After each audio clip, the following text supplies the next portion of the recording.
तो भाई लोग, आज हम बात करने वाले हैं लुकिज्म के चैप्टर नंबर 206 के बारे में, जो कि काफी ज्यादा मस्त होने वाला है क्योंकि जो ये आर्क चल रहा है, इस आर्क का नाम है गॉड डॉग आर्क। तो अगर आप मेरे चैनल पे पहली बार आए हो तो जल्दी से इस चैनल को सब्सक्राइब कर दो ताकि आगे आने वाली वीडियोस आप मिस ना कर सको। तो पिछले एपिसोड में हमने देखा था जो बर्न नकल गैंग होती है वो फाइनली गॉड डॉग गैंग से किसी बिना हिचकिचाहट के फाइट करने लगती है। और इससे पहले जो बर्न नकल गैंग होती है गॉड डॉग गैंग से इसलिए फाइट नहीं कर रही होती है क्योंकि बर्न नकल गैंग को वास्को से परमिशन नहीं मिली होती है। आज की वीडियो की शुरुआत में हम देखते हैं बर्न नकल गैंग के बंदों को और हमें पीछे से एक वॉइस ओवर आती है, the burn knuckles, central Seoul के मॉन्स्टर्स। इसके पीछे एक कारण है कि जितने भी मिडिल स्कूल के बदमाश लड़के थे उन्होंने जे हाई स्कूल क्यों चुना आगे की पढ़ाई करने के लिए, और वो कारण ये है कि वो सारे के सारे एक इंसान से हार गए थे और उस इंसान का नाम है वास्को। बर्न नकल गैंग उन लोगों ने मिलकर बनाई थी जो वास्को से बहुत ज्यादा प्रभावित थे। वास्को ने स्कूल के पहले दिन ही जितने भी बदमाश लड़के थे उनका कंधा पकड़ के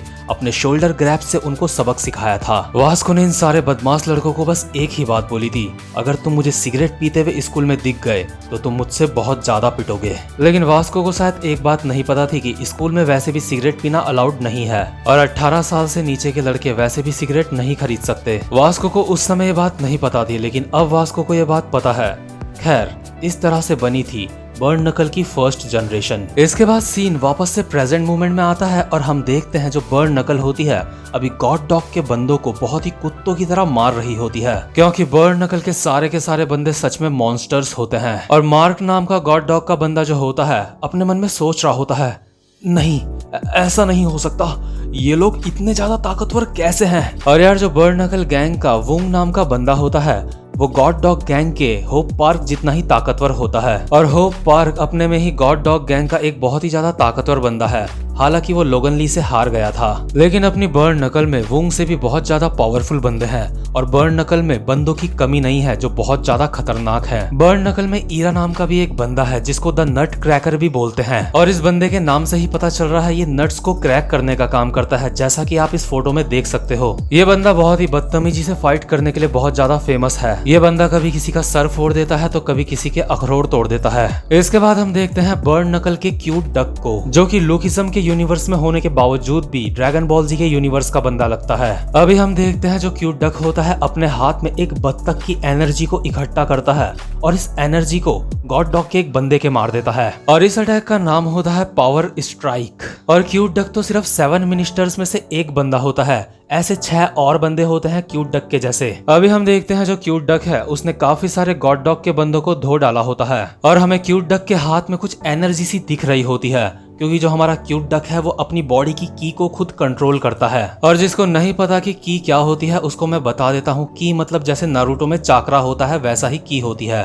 क्यूट डक कहता है, हा हा हा हा, काफी समय हो गया मैंने पावर स्ट्राइक इस्तेमाल नहीं करी थी। और क्यूट डक के अगल बगल 7 मिनिस्टर्स में से 2 मिनिस्टर्स और होते हैं जो कि बोल रहे होते हैं, जब से हम सेकंड ईयर में आए हैं तब से मैंने भी पहली बार पावर स्ट्राइक इस्तेमाल करी है। हम इन लोगों को अपनी तरह से फाइट करने का स्टाइल दिखाएंगे। हमारी बॉडी के अंदर जो की है वो आउट ऑफ कंट्रोल हो रही है। और जो गॉड डॉग का मार्क नाम का बंदा होता है इन लोगों की बातें सुन के कहता है, तुमने बस उसको नॉर्मली हिट करा है, इतना ज्यादा स्टाइल मत दिखाओ। जो तुम अटैक कर रहे हो वो मैं पहले से ही जानता हूँ कि कैसे करे जाते हैं। इसके बाद मार्क अपने मन में कहता है, ये सारे के सारे मुझे काफी ज्यादा ताकतवर लग रहे हैं, अगर ऐसी बात है तो इनमें से जो सबसे ज्यादा कमजोर है सबसे पहले मैं उसको मारूंगा। यानी कि बर्न नकल का दिमाग जेस पार्क, और जो मार्क होता है सीधा बढ़ता है जेस को मारने के लिए उसके पीछे से, लेकिन जेस पीछे घूम के मार्क के मुंह पे एक लात मारता है जिस वजह से मार्क की नाक फूट जाती है। जेस एक स्माइल के साथ कहता है, मुझे लगा ही था कि तुझे लगा होगा कि मैं सबसे ज्यादा कमजोर हूँ,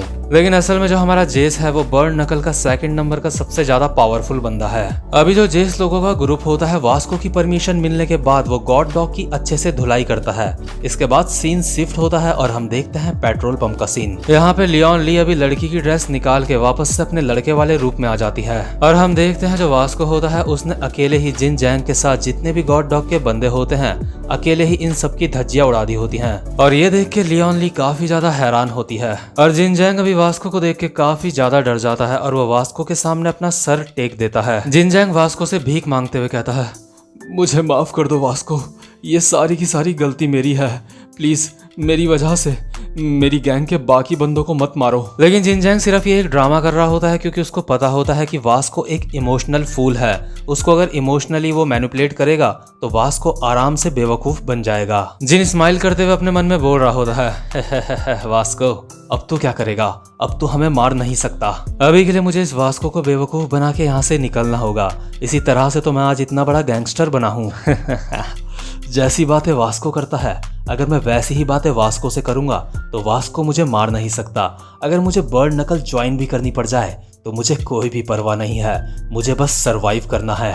जिनजैंग कहता है वास्को गॉड डॉग को लोगों की रक्षा करने के लिए बनाया था और अगर मैं अपने लोगों की रक्षा नहीं कर सकूंगा तो मैं गॉड डॉग नहीं कहलाऊंगा। और गॉड डॉग गैंग के बंदे आपस में बोल रहे होते हैं क्या हमें बचाने के लिए जिनजैंग खुद को सैक्रिफाइस कर रहा है। और अभी हम देखते हैं 7 मिनिस्टर्स में से 2 बंदे यहाँ पे मौजूद होते हैं जो कि जिनजैंग की बात सुन के काफी ज्यादा इमोशनल हो जाते हैं और कह रहे होते हैं भले ये हमारा दुश्मन है लेकिन ये इंसान काफी ज्यादा अच्छा है। ये बंदा सच में महान है। और लियोन ली इन दोनों बंदों के चेहरे में देख के हैरान हो रही होती है और कहती है क्या सच में तुम उस हरामी की बातों में आ रहे हो। वास्को मुझे कह दो कि तुम उस हरामी की बातों में नहीं आए हो, वो तुम्हें धोखा देने की कोशिश कर रहा है। और जिनजैंग अभी काफी ज्यादा खुश होकर अपने मन में बोल रहा होता है तो वास्को अब तुम क्या करोगे, मैं भी तुम्हारी ही तरह अपने लोगों की रक्षा कर रहा हूँ, तुम मुझे नहीं मार सकते। इसके बाद वास्को कहता है जिनजैंग अपना सर ऊपर करके खड़े हो जाओ। और जो जिनजैंग होता है अपने मन में सोच रहा होता है मैंने इस बेवकूफ को दोबारा से बेवकूफ बना दिया। लेकिन इसके बाद वास्को कहता है अपना सर ऊपर करके खड़ा हो ताकि मैं तेरे ढंग से मुक्का मार सकूं। और इसके बाद जो वास्को होता है जिनजैंग की अच्छे से धुलाई करता है। माना कि वास्को भोला है लेकिन इतना भी भोला नहीं है वो। तो जो भी गॉड डॉग गैंग होती है उनकी यहाँ पे भी धज्जियां उड़ चुकी होती हैं। इसके बाद जो वास्को होता है अपने बंदों को कहता है आखिर तुम सबने मुझे ढूंढा कैसे। इसके बाद बर्ड नकल के बंदे कहते हैं वो लियोन ली था जिसने हम सबको यहाँ पे बुलाया है। इसके बाद वास्को कहता है ओह लियोन तुम्हारा बहुत बहुत शुक्रिया, अगर तुम ना होते तो आज मैं अपने दोस्तों को बचा ना पाता। सच में तुम्हारा दिल से शुक्रिया है। और वैसे जो हमारे यहाँ गैस स्टेशन में एक नई लड़की देखी थी मैंने आज, वो कहाँ गई। इसके बाद लियोन कहती है मुझे लगता है वो यहाँ से जा चुकी है क्योंकि असल में वो जो नई लड़की होती है वो लियोन ली ही होती है। लियोन अपने मन में बोल रही होती है अबे वास्को बेवकूफ वो मैं ही थी। इसके बाद जो हमारा वास्को होता है अपने सारे के सारे गैंग मेंबर्स के सामने अपना सर झुकाता है और कहता है आप लोगों का बहुत बहुत शुक्रिया, आज मुझे आप सब से बहुत कुछ सीखने के लिए मिला है। आप लोगों ने मुझे सिखाया है कि मुझे अकेले लोगों की रक्षा करने की जरूरत नहीं है क्योंकि आप लोग भी मेरे साथ हो। और जो भी बर्ड नकल गैंग के फर्स्ट ईयर के बंदे होते हैं वो बोल रहे होते हैं वैसे हमने तो कुछ किया ही नहीं वास्को भाई, आपने अकेले ही इन सारे बंदों को मारा है। लेकिन आप अगर हमारी तारीफ कर ही रहे हो तो क्या हम ये समझें कि आप सच में अब हमें अपनी गैंग का हिस्सा मानते हो। इसके बाद वास्को कहता है अगर तुम सबको ऐतराज ना हो तो मैं चाहता हूँ आगे भी हम लोग एक दूसरे के ऐसे ही काम आते रहें। फर्स्ट ईयर के लॉन्डो सॉरी मुझे माफ करना, मेरा मतलब था बर्ड नकल के लड़कों। और यार इसी तरह से जो सेकंड जनरेशन की बर्ड नकल होती है वो भी यहाँ पे क्रिएट हो जाती है। इसके बाद सीन शिफ्ट होता है और हम देखते हैं जैक ली के जिम का सीन। जो जैक ली होता है यहाँ पे अभी पोछा लगा रहा होता है और जो जैक ली का कोच होता है वो जैक को कहता है तुम इसको ठीक से साफ करो, क्या तुम अपने हाथ भी ठीक से नहीं चला सकते, थोड़ा रगड़ के सफाई करो। मैं चाहता हूँ जितने भी जमीन में धब्बे हैं सबके सब तुम अच्छे से साफ कर दो। और साफ सफाई करने के बाद जो जैक ली का कोच होता है वो उसको जंपिंग रोप करने के लिए देता है। एक बंदा जैक को कहता है क्या दोबारा से जंपिंग रोप, क्या तुम्हारे पास और कुछ करने के लिए नहीं है, तुम इतनी ज्यादा जंपिंग रोप करते हो, क्या तुम बॉक्सिंग छोड़ के अब जंपिंग रोप ही करोगे। लेकिन यार जो हमारा जैक ली होता है अपनी जंपिंग रोप करके यहाँ से चुपचाप से निकल जाता है इन बंदों को बिना कोई जवाब दिए। और यहाँ पे 2 बंदे होते हैं आपस में बात कर रहे होते हैं, जरा उस साले को देखो दोबारा से मुझे इग्नोर मार के वो इस तरह से यहाँ से जा रहा है। इसके बाद दूसरा बंदा कहता है हे वैसे तुम जैक से इतनी ज्यादा नफरत क्यों करते हो। इसके बाद पहला बंदा कहता है ये बंदा मेरा हमेशा दिमाग खराब करता है, मुझे समझ नहीं आता कोच हमेशा इसकी ही साइड क्यों लेते हैं। दूसरा बंदा कहता है हाँ ये तो तुमने सही कहा, ये बात तो मुझे भी समझ नहीं आती कि कोच इस बंदे की इतनी ज्यादा साइड क्यों लेते हैं। तुम जब इस बंदे की आंखों में देखते हो तो तुम्हें ऐसा लगता है ये बंदा सच में एक प्रो है, ये बहुत ही ज्यादा घमंडी है, इसको लगता है ये सच में एक असली का बॉक्सर बन जाएगा। मुझे ये बंदा बिल्कुल भी पसंद नहीं है। इसके बाद हम देखते हैं जो हमारा जैक ली होता है बाहर रनिंग कर रहा होता है और अपनी प्रैक्टिस कर रहा होता है बॉक्सिंग की। और प्रैक्टिस करते करते जैक को याद आता है उसने अपने कोच को कहा था, कोच मैं बॉक्सिंग में प्रो बनना चाहता हूँ। और जैक के कोच ने जैक को कहा था, नहीं तुम प्रो नहीं बन सकते क्योंकि तुम्हारा कंट्रोल तुम्हारे मुक्कों पे बिल्कुल भी नहीं है। अगर तुम एक प्रो बनना चाहते हो तो तुम्हारा कंट्रोल तुम्हारे मुक्कों पे पूरी तरह से होना चाहिए, और जब तक तुम पूरी तरह से पूरा कंट्रोल अपने मुक्कों पे नहीं पा लेते तब तक बॉक्सिंग ग्लव्स पहनने की सोचना भी मत तुम। जैक को भी यही पुरानी बातें याद आ रही होती हैं और साथ ही साथ में उसको याद आ रहा होता है कि कैसे वो जोहान से बॉक्सिंग चैंपियनशिप में हारा था। तो अभी हम प्रेजेंट मोमेंट में देखते हैं जो हमारा जैक होता है वो बाहर से रनिंग और थोड़ी सी प्रैक्टिस करके वापस से जिम आ गया होता है। लेकिन जैसे ही जैक यहाँ पे आता है तो वो देखता है यहाँ पे 4 बंदे पहले से बैठे हुए हैं जिनको जैक ने यहाँ पे पहले कभी नहीं देखा होता। और ये जो चारों होते हैं ये होते हैं गॉड डॉग गैंग के बंदे। और इनमें से जो एक बंदा होता है वो थोड़ा सा खास होता है, इसका नाम होता है स्कॉट।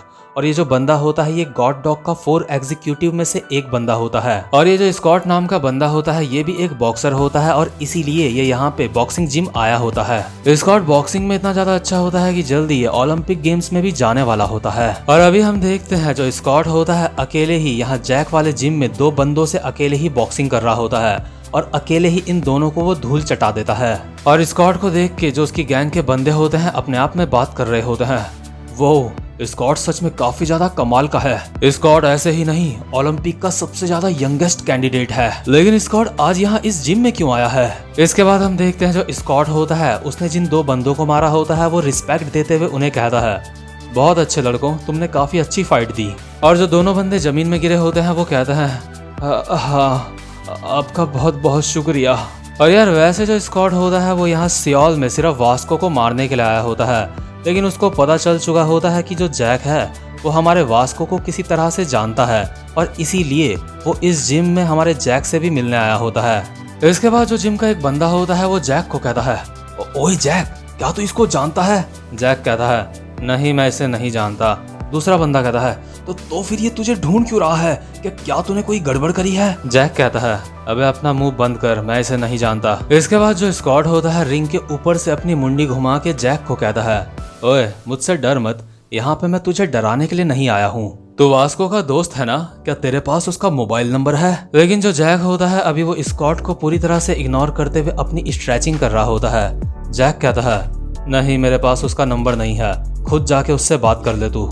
और जैक का ऐसा एटीट्यूड देख के जो स्कॉट होता है उसका अजीब सा मुंह बन जाता है। और जो स्कॉट के साथ वाले बंदे होते हैं वो कहते हैं, ये साला हरामखोर ये इतना बदतमीजी से बात कर रहा है, इसको पता भी है ये किससे बात कर रहा है। स्कॉट ओलंपिक का एक कैंडिडेट है, इस बंदे की तरह वो रस्सी कूद नहीं करता। स्कॉट एक असली बॉक्सर है। अबे ओए क्या तूने सच में पहले स्कॉट का नाम कभी भी नहीं सुना है। इसके बाद जैक कहता है, मैं किसी अरे गहरे बॉक्सर्स को नहीं जानता क्योंकि मैं एक प्रो हूँ, मेरे पास इतना टाइम नहीं है कि मैं ऐसे बॉक्सर्स से जान पहचान बढ़ाऊं। इसके बाद दोबारा से जो हमारा जैक होता है अपनी रस्सी कूद करने लग जाता है। इसके बाद जो गॉड डॉग गैंग के बंदे होते हैं वो कहते हैं, हा क्या तुम एक प्रो हो, आखिर तुम प्रो किस चीज में हो, क्या रस्सी कूदने में तुम प्रो हो। ये बंदा तो पंचिंग बैग को भी ठीक से मुक्का नहीं मारता होगा, तू जाके दोबारा से पोछा मार। लेकिन यार जैसा कि हमारे जैक के कोच ने उसको एक बार कहा था कि तुम्हें अपने पंचिस में कंट्रोल करना पड़ेगा, इसलिए जो जैक होता है इनकी बातों से गुस्सा नहीं होता और बस अपनी प्रैक्टिस कर रहा होता है।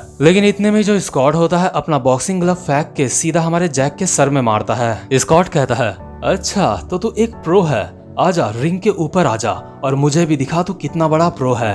अरे यार हम तो बहुत ही छोटे से बॉक्सर हैं, हमें भी कुछ सिखा दो मास्टर जी। और ये बात स्कॉट बहुत ही ज्यादा फनी वे में बोल रहा होता है। लेकिन जब हमारा जैक होता है दोबारा से पोछा लगाने लगता है सच में और कहता है, नहीं मैं रिंग में नहीं आ सकता क्योंकि मुझे अपने मुक्के चलाने से पहले उन पे कंट्रोल करना सीखना पड़ेगा। और ये सुन के जो स्कॉट और स्कॉट के साथ के बंदे होते हैं वो हंसने लगते हैं। वो कहते हैं, क्या अभी अभी इसने क्या कहा। इसने कहा कि इसको अपने पंचेस के ऊपर कंट्रोल हासिल करना है, सच में ये बहुत बड़ा बेवकूफ है। इसके बाद जो स्कॉट होता है जैक से टशन लेने के लिए रिंग से नीचे आ जाता है और जैक के कंधों में मुक्के मारने लगता है। स्कॉट कहता है, हे मिस्टर प्रो सर, मेरी ये जैब टेक्निक कैसी है, क्या आप बता सकते हो।